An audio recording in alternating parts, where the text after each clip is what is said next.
Fala galerinha do xadrez, tudo beleza? Jan Nepomniachtchi foi para a final contra Magnus Carlsen no Airthings Masters, né? Um jogador e tanto, teve que vencer muita gente forte para chegar na final. E eu trouxe aqui uma partida então dessa saga aqui do Nepomniachtchi no Airthings Masters e ele já tentando lutar aí para chegar na final. E ele vai encarar o russo Andrei Esipenko aqui, o prodígio russo. Grande jogador, são dois gigantes aqui. Vamos dar uma olhada nessa partida. O Esipenko abre aqui com o peão do rei.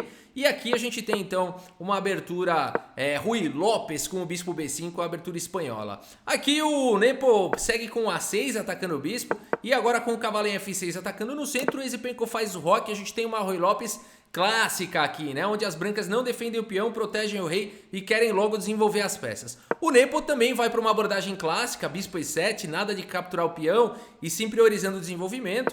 D3 aqui pelo Esipenko protegendo o peão central, B5 ataca o bispo e depois de D6 protegendo o peão, ameaça jogar um cavalo A5 aqui e o peão de E5 já está protegido aqui pelo peão de D6, né? Ameaçou ir atrás do bispo. Por isso C3, se vier cavalo A5, as brancas conseguem preservar agora o bispo de casas claras. Mas então é hora de proteger o rei. O Nepo faz aqui o roque H3 foi jogado, evitando o lance de bispo G4. E agora bispo B7 seguindo com o desenvolvimento, bispo C2 e torre em E8. Notem que o Nepo não foi para aquela abordagem de cavalo A5 com C5, preferiu jogar com o bispo em B7 e a torre aqui em E8. Torre E1 foi jogado, o bispo passa aqui para casa de F8, cavalo de bem em D2, manobrando o cavalo, muitas vezes ele vai querer seguir aqui para casa de F5, o Nepo segue também manobrando dele, muitas vezes ele vai querer colocar o cavalo lá em F4, A4 foi jogado cavalo G6, seguindo com a manobra cavalo F1 também manobrando o cavalo, e aqui o Nepo faz essa ruptura tão importante aqui no centro com D5, lutando aqui no centro.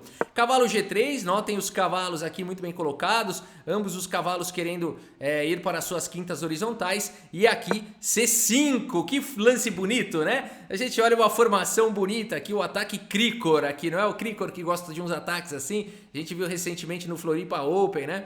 Partidas maravilhosas e é uma formação muito bonita, muito agressiva, né? Dos peões aqui avançando. Não foi no Floripa Open, foi no confronto de gerações, acho que foi contra o Milos, né? Que ele mandou umas dessas.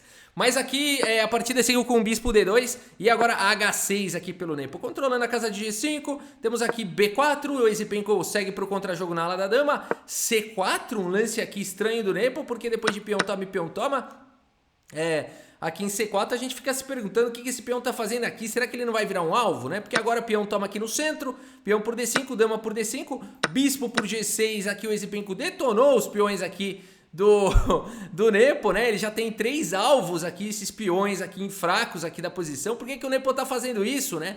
O Esipenko joga com bispo E3, ele quer jogar um final com uma estrutura de peões melhor do que o Nepo, mas o Nepo tem outras ideias. Dama em F7, mantendo o olho aqui no peão de C4. As negras não têm o bispo de casas claras, então não tem perigo de perder dama, né? Temas táticos, nem de nada disso. E forte pressão aqui, esse bispo é um monstro, né? O que o Nepo tá inventando aqui? Bom, a partida seguiu aqui com o cavalo em D2, né? Controlando aqui também um pouco mais a casa de E4. E agora cavalo D5 foi jogado pelo Nepo, entregando o peão de C4, mas indo para cima do peão de C3, né? E aqui B4 vai ficar bastante enfraquecido se cair C3. Então aqui o Esipenko não capturou aqui em C4, né? Aqui o Nepo teria, na verdade, tem cavalo por C3 e uma outra ideia também forte aqui é jogar com cavalo em F4 e forte pressão aqui do Nepo, né? Então aqui o Esipenko toma seu devido cuidado, segue com cavalo de G em E4 e agora cavalo F4 do Nepo chegou.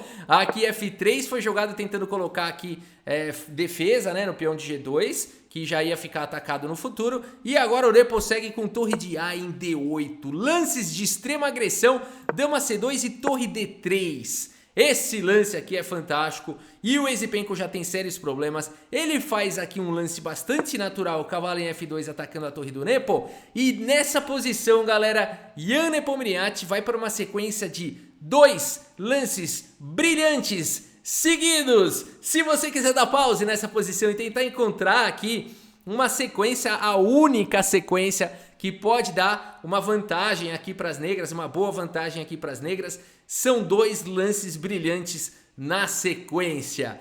E olha, não fique triste se você não encontrou, mas se você encontrou, fique muito feliz, porque o lance jogado aqui pelo Nepomniachtchi foi torre por D2, o primeiro lance brilhante aqui da posição.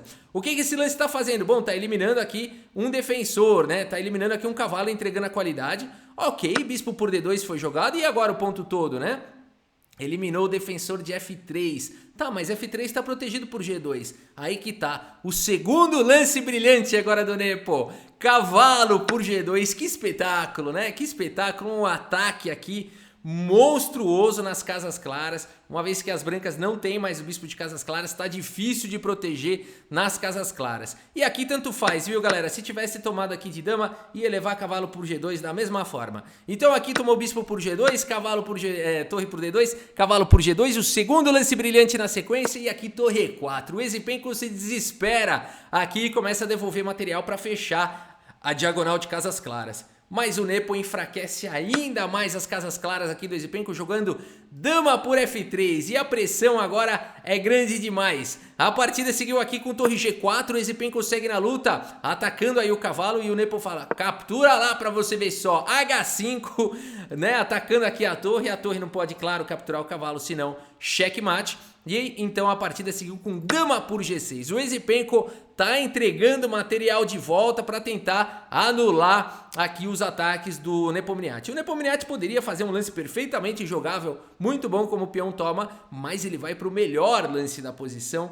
Cavalo em F4 foi jogado aqui pelo Nepo, atacando a dama, e agora a torre por F4. Você fala, mas por que ele fez isso? Não era só capturar, né? Jogar um H aqui, toma. É que aí cavalo toma, de certa forma as brancas vão tentando algum contra-jogo, né? O peão aqui tá cravado, pode ter alguns cheques de cavalo e tudo mais. Aqui em F6, então aqui você de certa forma dá um contra-jogo, daria algum contra-jogo aqui para as brancas, né? Por isso o Nepo segue com um cavalo aqui em F4, torre toma, peão toma, e tudo igual, questão material, né? Na verdade o Nepo com um peão a mais, mas essa pressão é muito forte. O cavalo tá segurando a casa de H1, não sei por muito tempo. A partida segue com o bispo por F4 e agora o lance de arremate do Nepo. Vamos fazer o lance de arremate, esse daí eu acho que dá pra gente encontrar, né, pessoal? Se você quiser dar pause nessa posição e tentar encontrar o lance de arremate, detalhe, o Nepo jogou essa partida ao toque, galera. Ele não calculou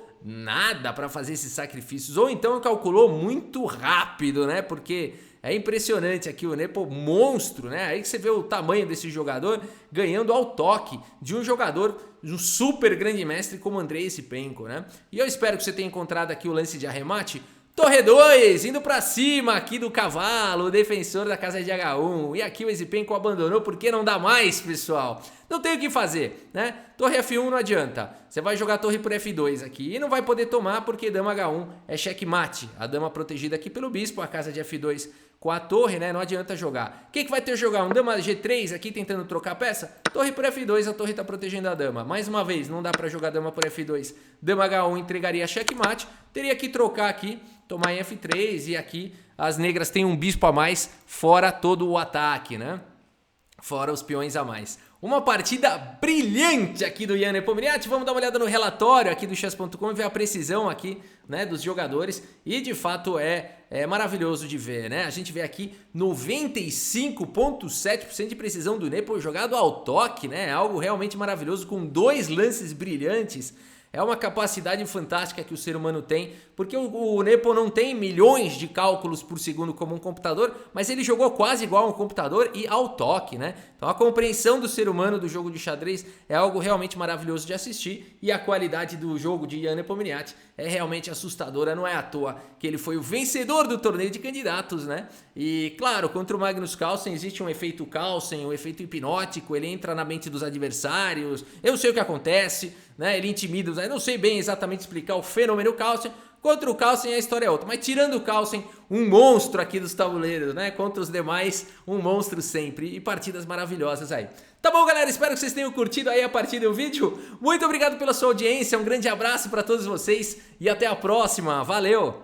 Cavalo H5 no tabuleiro de xadrez. De xadrez.